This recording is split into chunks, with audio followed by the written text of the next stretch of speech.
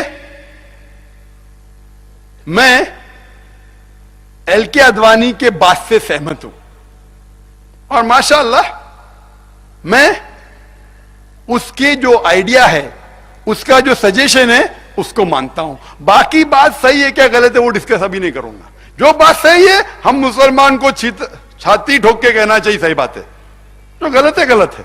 یہ بات ایل کے اڈوانی کی جب وہ ہوم منسٹر تھا میں بالکل سہمت ہوں اور اس کو تسلیم کرتا ہوں. ہو سکتا ہے کہ اگلا ہوم منسٹر یہ کہے کہ مطابق سن 1990 میں ہر روز یو ایس اے میں